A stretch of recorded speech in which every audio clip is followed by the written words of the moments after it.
So here we go. I'm gonna record a voiceover habang pinapanood niyo yung libro. Fuck. Pinapanood niyo yung video. So, and Sunday morning, November 11, 2020. So, I got this first order sa bake shop, sa malapit na bake shop.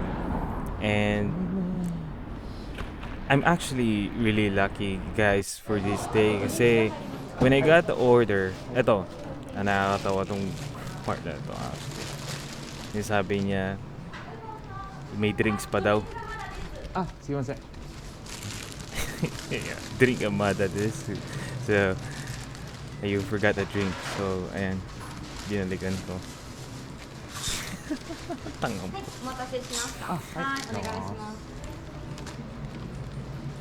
Yeah, so, and then, yeah, yung bahay din ng customer na pupuntahan ko is on the downtown area. That's the name. I got the picture from Google Maps.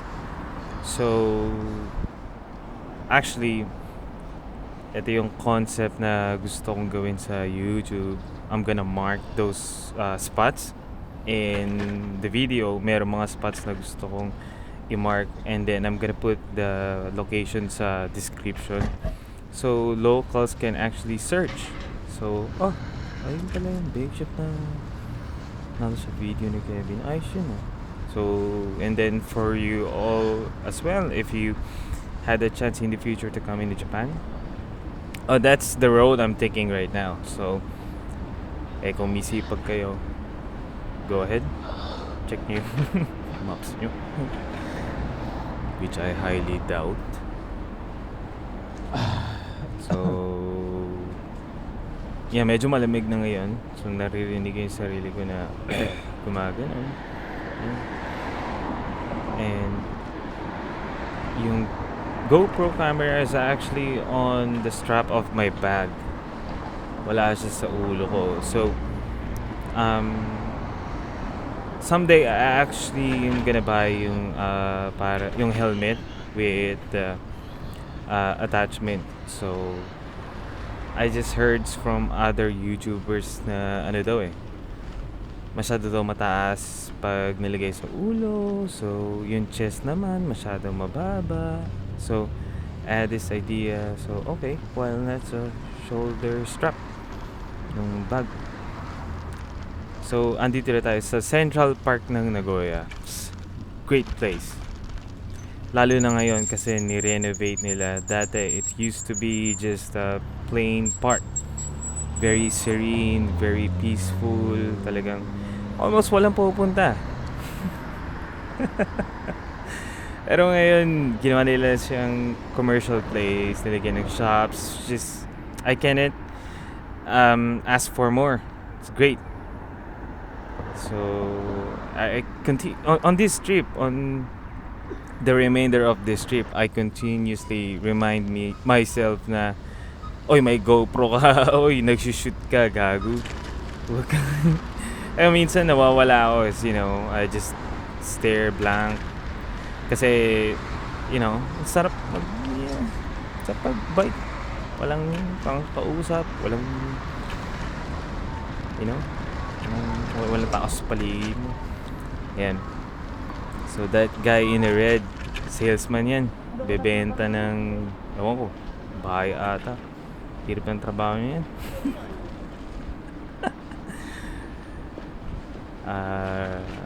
Yeah.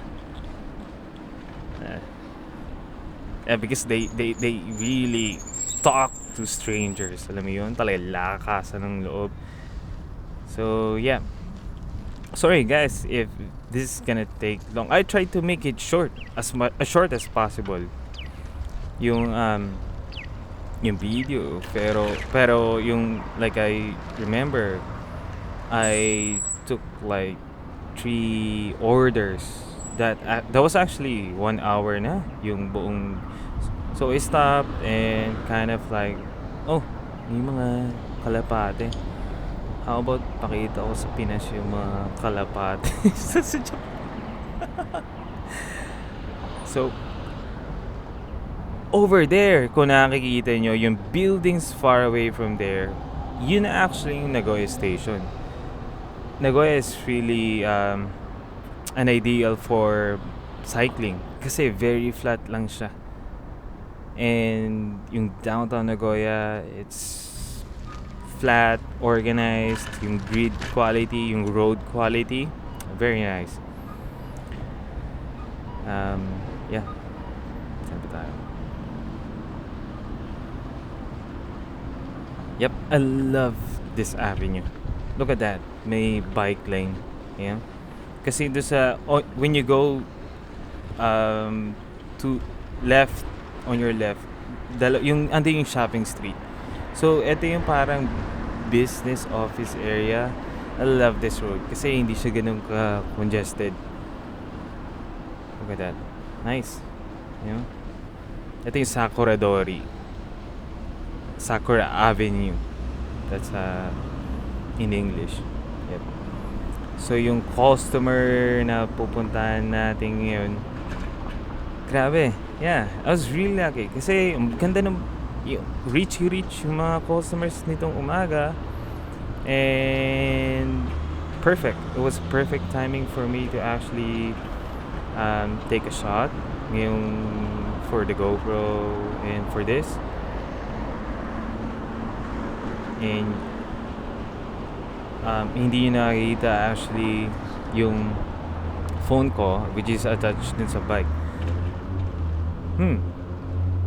When I saw kung saan nakatira yung customer, I said, nice, awesome, rich. So ayan, dito, kaliwa na ako. Excuse me, ate. Ohayo gozaimasu. Ayan. Wala masyadong katao-tao Sunday morning. Well, even nasa very close siya dun sa main street, wala masyadong tao dito.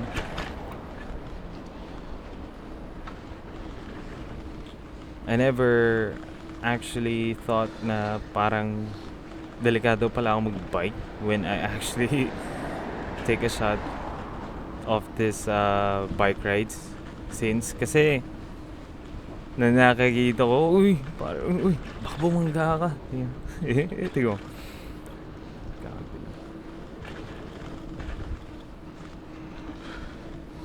But because sa Japan, you know, very rule-oriented sila. Follow stoplight. Look at that guy. Stop. Tingnan mo tong foreigner to. Here we go!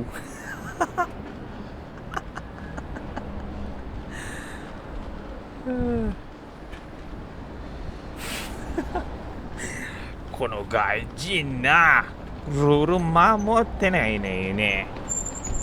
Ayan.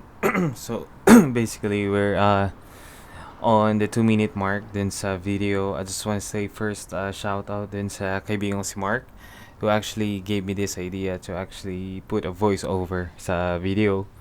And shout out sa mga tao nag-react dati sa poll na ginawa ko. You guys are the push that I needed. That's why for me to make this happen, that's why I bought a GoPro dahil sa inyo. So ano din, like yung I'm launching, maybe will be, not sure. Launching a YouTube channel like dun sa intro na nakita nyo kanina, medyo cinematic na footage ko sa Nagoya. I'm also gonna buy a drone in the near future, and the other one is coming from the heart, which is yung educational vlogs ko, yung probably personal vlogs, I don't know. It's coming from the heart. I wish talaga in the future there will be more educational vloggers that's gonna be more famous and popular sa Pilipinas. And this is a 10-year project for me. Hopefully I can make this informative video sa inyo next time, or post. That's why I'm gonna make a or I'm gonna take this career sa vlogging. Kasi I read an article before about the future of entertainment, and it's from McKinsey report. And I want to live in the future, basically. So parang naisip ko, if that's gonna happen in 10 years, which is more people watching YouTube and personal videos, unlike these traditional videos like we used to grow up, like Channel 2. So why not make a channel for me? So eto na yung bye. So thank you guys for watching. See ya. Have a good week. Bye bye.